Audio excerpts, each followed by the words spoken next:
I'm reading a short English post I found online. I'm pausing when I see a new word. I'm guessing its meaning before checking. I'm learning naturally through discovery. I'm reading a few English lines to gently wake my mind. I'm taking my time with each sentence. I'm repeating the first line twice. I'm starting the day with soft learning. Daniel helps a traveler download a map app. He shows how to search for landmarks.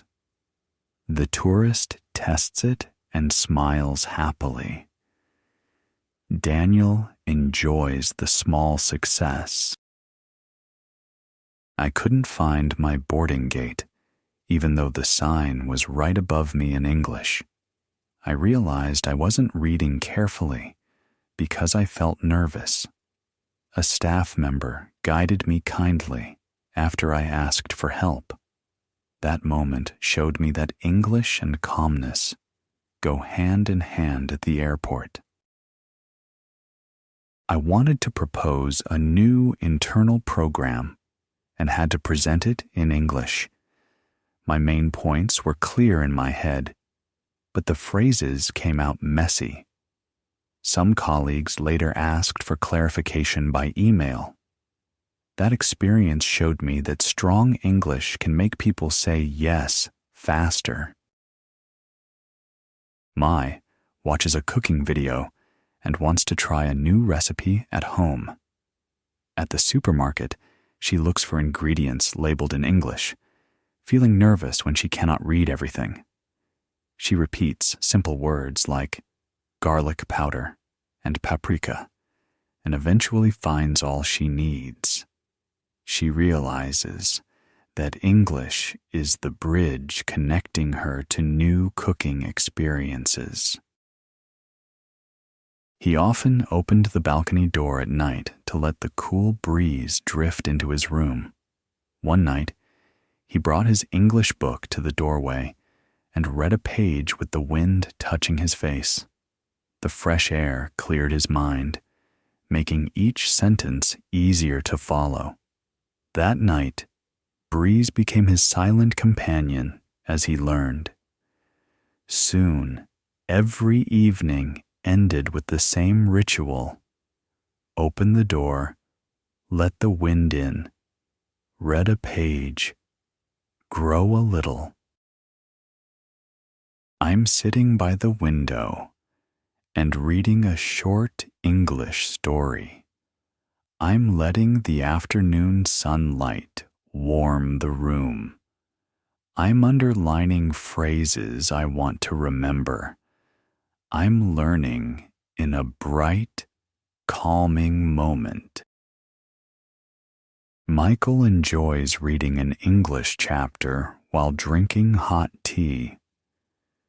Some sentences feel challenging, so he repeats them softly. The warm drink helps him stay relaxed. He feels his English improving little by little. Some mornings, he sat in his parked car before driving to work. Instead of rushing, he took a breath, opened his English book, and read a page. The quiet inside the closed car felt like a small private world where nothing could distract him. After reading, he turned the key and started the engine with a calmer mind. It became part of his routine. His day didn't officially start until that single page reminded him he was growing, even on busy mornings. Michael meets a confused traveler who took the wrong bus. He explains how to return to the correct station.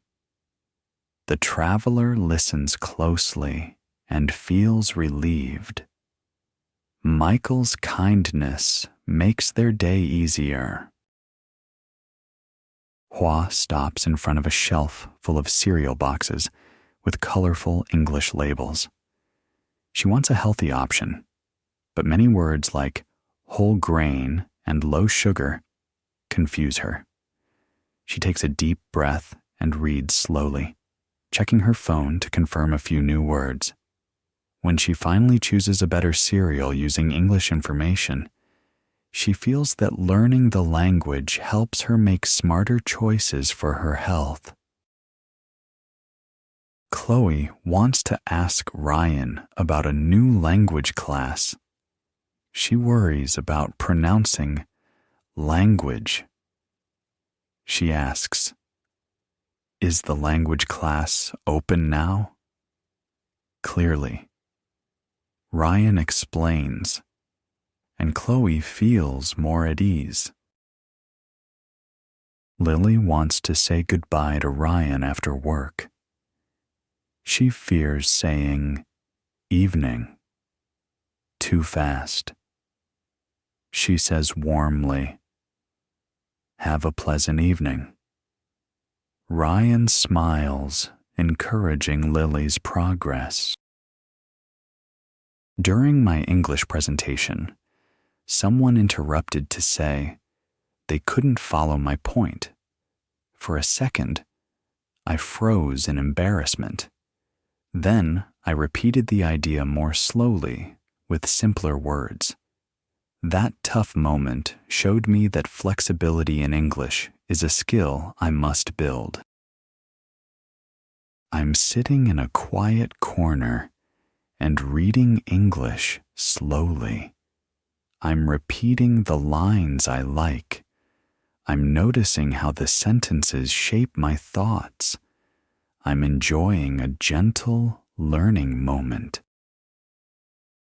Jason shares his English goals with the club. He explains why he wants to improve speaking. Members encourage him warmly.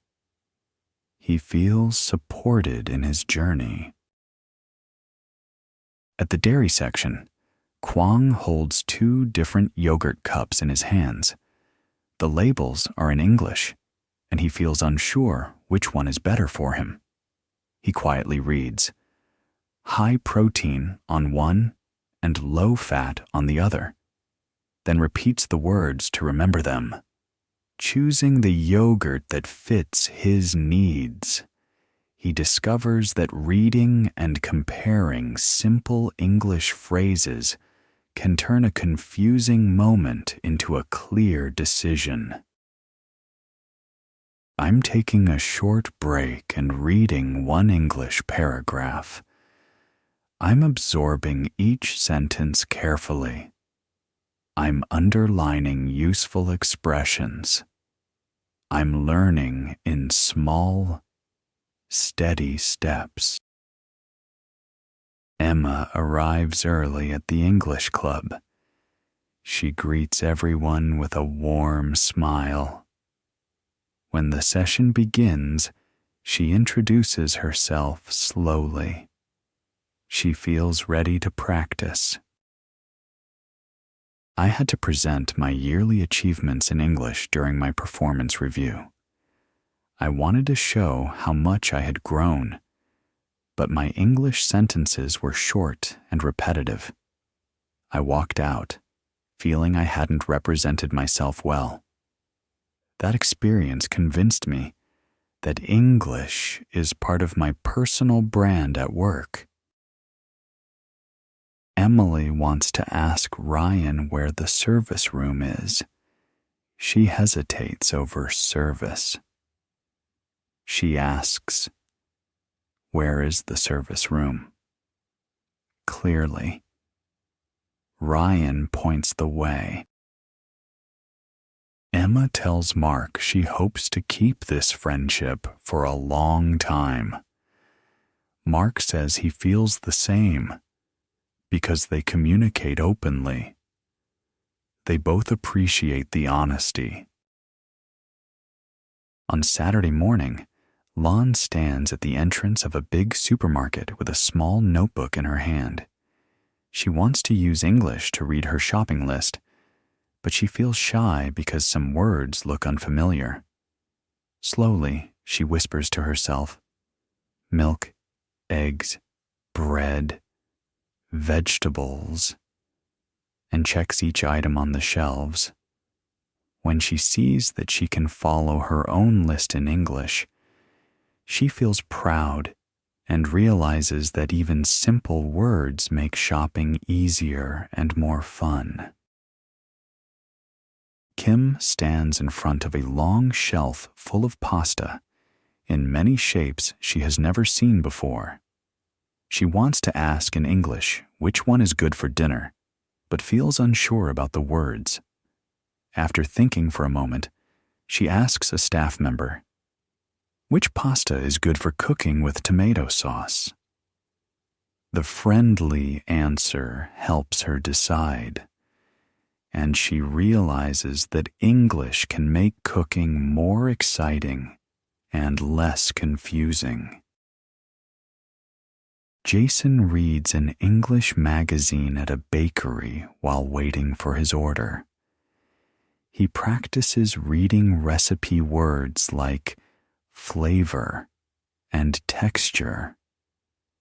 The activity feels fun and natural.